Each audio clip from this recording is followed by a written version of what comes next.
Welcome to Minnesota Inboard, and congratulations on your new Malibu boat. We would like to welcome you to the Minnesota Inboard family and thank you for your purchase. This video here today, we're going to try and highlight some of the features of your new Malibu so you can maximize your time on the water. The goal of the video here today is to educate you on your new Malibu boat, some of the features of the boat, safety equipment, how to maximize your time on the lake, and how to be a respectful boater for others. Once again, welcome to the Minnesota Inboard family.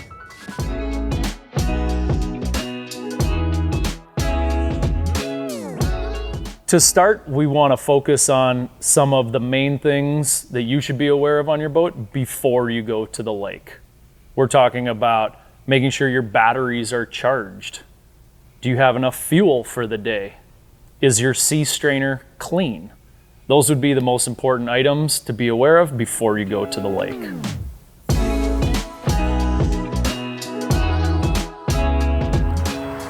All right, as we prepare to go to the lake, we want to go over the trailer on your Malibu and Axis boats. Between Malibu and Axis, these trailers are almost identical. When you're preparing to go to the lake, you want to make sure that your lights are all working. You want to also make sure that your tow straps on the back of the boat are attached to the swim platform. As we work forward on the trailer, you have guide poles on the side. Each trailer is going to be equipped with a tandem axle setup. You're going to have disc brakes on each tire. Those disc brakes is a surge mechanism with the truck. So when your vehicle slows down, that automatically engages the brakes on the trailer. These trailers are equipped with LED lights throughout. When you work forward to the connection point between the boat and the trailer, there are some essential things that you want to be aware of. You want to make sure that your cables are connected to your vehicle. You want to make sure that the latch for the tow ball is popped down and your pin is fully through the trailer. You want to make sure that your lights are fully connected and that your lights work and your jack stand is properly stowed. Once you know all of these things are connected properly and your lights are working, we're ready to go to the lake.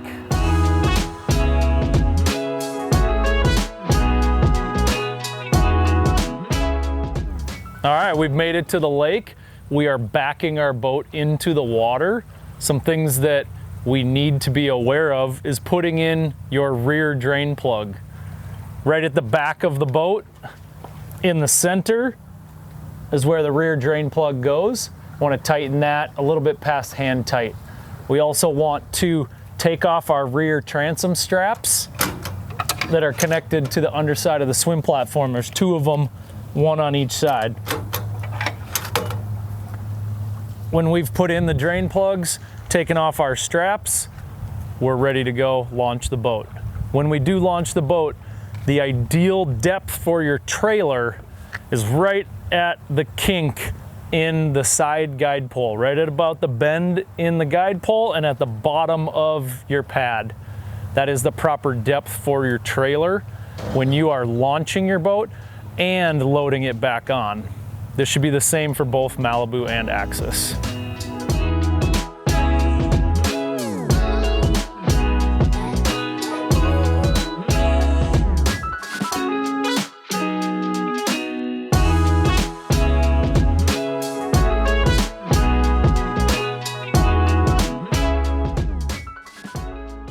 Some of the basics in getting the boat started.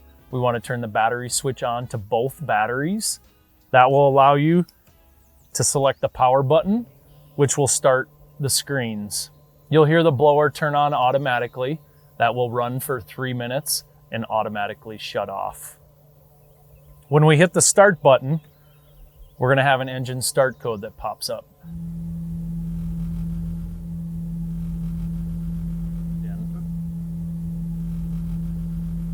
As long as your boat is in neutral and your safety lanyard is connected, we can start the boat. Once your boat is started, you must remember the #1 rule on the water: have fun. All right, now that we're all set up on the water, this is a perfect opportunity to open up the bimini top if you want to have some shade during the day.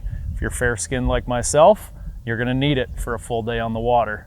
Easiest way to set this up is unzip it out of the boot, push it all the way forward, and then swing it all the way back. Opens all the way towards the back of the boat. Once you unfold the hinge on the side here, you want to attach the side arm to the side of the tower.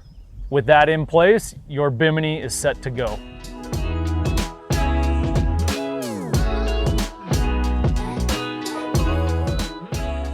All right, we're gonna go through some of the controls at the dash helm. You've got 3 different areas in the dash. I'm gonna start with the left-hand screen. This left screen controls a lot of what you see on a traditional boat with your rocker switches and controls across the sides. Things like lights, bilge pumps, blower, heater, and stereo.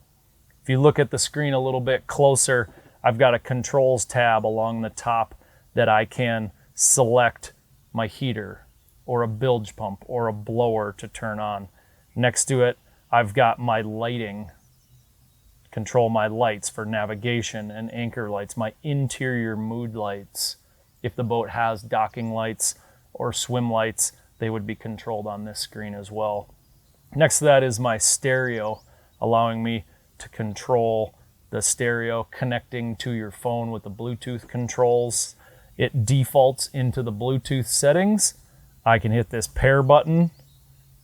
The name that appears to pair the device you find on your phone in the Bluetooth settings and connect really quickly. The last tab on the top is the Android system. This allows you to download apps, whether it be Spotify, to use and store right on the screen. One of the unique features on this left-hand screen is the ability to control your stereo and the different speakers within the boat. On the far left side, you've got your volume control. If I pop out the side menu, this allows me to control the 4 different zones of speakers in this boat, dealing with your subwoofer, the front speakers, the rear speakers of the boat, as well as your tower speakers.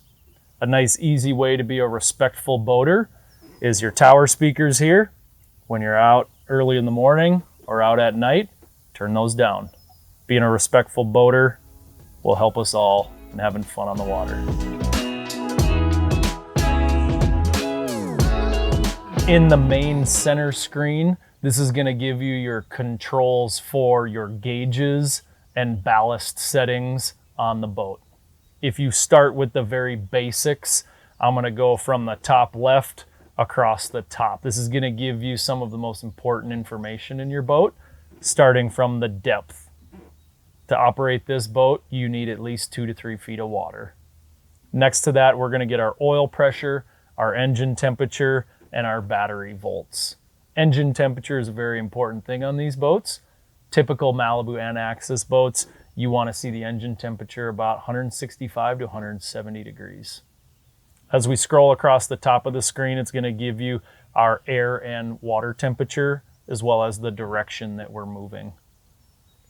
Underneath that, we've got a day and a night tab that allows me to dim this screen based on your liking. In the very bottom left-hand corner, we have a docking button. The docking mode allows the throttle to reduce how sensitive it is. So it makes it a little bit easier for beginners to dock the boat and operate in tight areas. It is an on-off switch. If you go into the left-hand side of this screen, we're going to go into the cruise control, showing you how fast you're moving and what your set speed is. Below that, it's going to show you your fuel percentage. In the center of the screen, this is where we get to control different tabs for what view you like. I personally like the main screen that shows me my ballast levels and how full or empty the ballast tanks are. You can control these manually by selecting each tank or whichever tank you would like, giving it a command to fill or drain. The next tab over looks like a wave icon. This is going to be your rider profiles and presets. It comes with some factory settings. This allows you to set up your wake or wave or water ski wake for your personal preference. These standard settings are a very good way to start using the boat and getting used to it and making adjustments on the fly as you prefer for your liking. The next tab over gives you a depth screen that you also see replicated in the top left. The fourth button looks like a camera. This allows me to access my rear camera or my bow camera.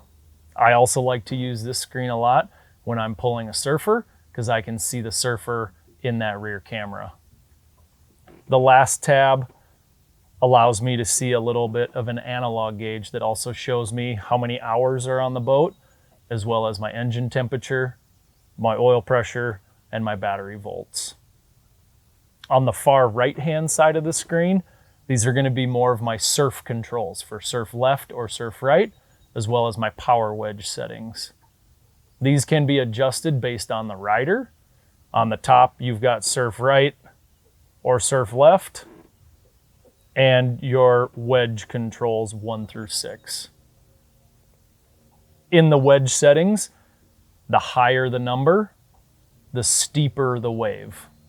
This is going to vary based on who your rider is and what type of wake they like. If they want a longer flat wave, you might be down near the 1 position. If you have a bigger adult that's heavier who likes a bigger wake and you want a steeper wave, I might be in the 4 or the 5 position. That is purely based on a rider preference and some trial and error when you're out on the water.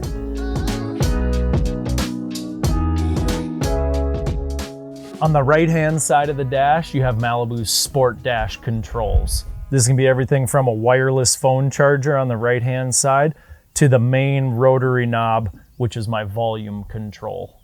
These are my quick use buttons that are redundant from the main center screen. These controls, I can control surf left and surf right here or on the touch screen, as well as wedge up and down on the bottom buttons, just as I can on the touch screen as well. The center knob also controls my speed and next song, previous song. So the rotation is volume. If I press up and down, it adjusts my set speed for cruise control. Left and right would be previous song, next song.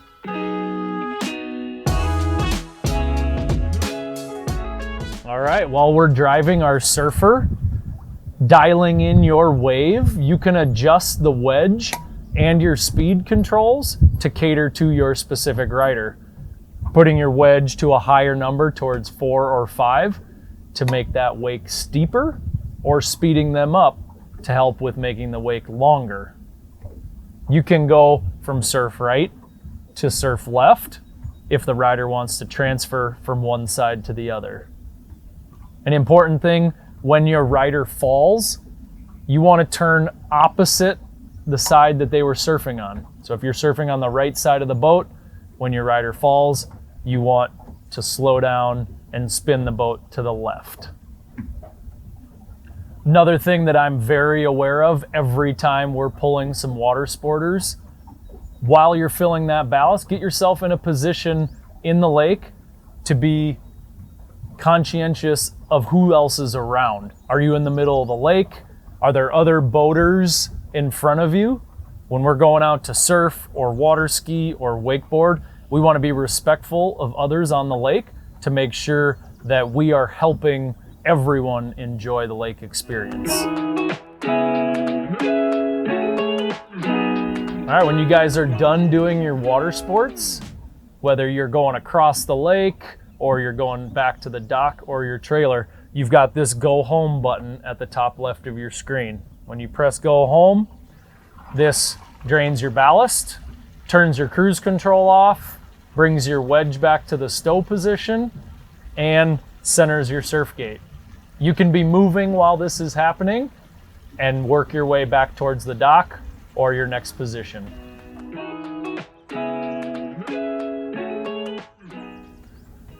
One of the most important things for you to confidently drive your boat is to learn how to park your boat properly and safely. This will take practice and time. It's like driving a new car. The more you do it, the more comfortable you get. When we're driving these boats, because of the way the prop spins, we like to pull up on the driver's side. When you put this boat into reverse, it naturally wants to pull you towards the right. That's on the driver's side. As we approach the dock, you want to come at the dock with a 45-degree angle, going into gear and into neutral to help control your speed and your angle towards the dock. This allows you to see where you're going to pull up on your driver's side. And as you approach the dock slowly, going into gear and out of gear, positioning yourself properly and coming at the dock slow. When you are about to reach the dock, this is where you'd want to go into reverse to help adjust the boat and swing the tail to the right. If you always come in at a 45-degree angle, put the boat into reverse and let the tail slide right up against the dock nice and slow.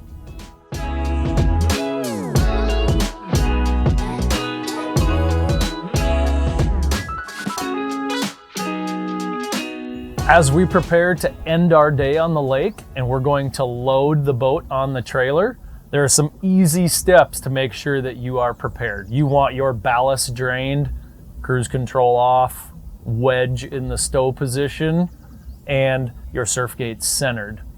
As you approach the trailer, you want to aim early and aim straight. As long as you can get the nose of the boat through the guide poles on the sides of the trailer, the boat will go on straight. If you have the proper depth of your trailer to the bottom of those guide pole pads, the boat should go on straight every time. This also will take practice, but practice makes perfect.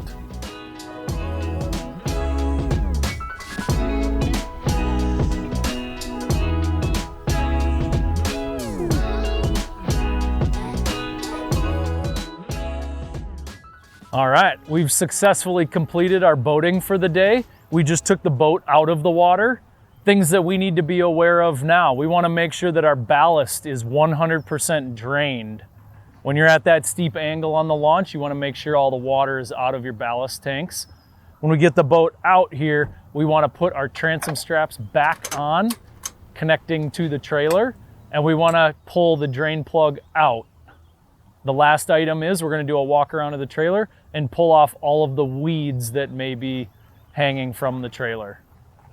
When that is complete, dry down the boat, clean it up a little bit, put your cover on, and you're ready to go home.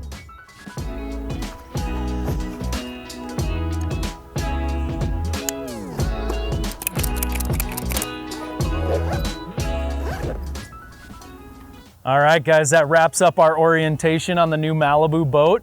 From us all at Minnesota Inboard, we truly want to say thank you and welcome to the family. When you're out on the water, remember to be respectful and don't forget the #1 rule. Have fun.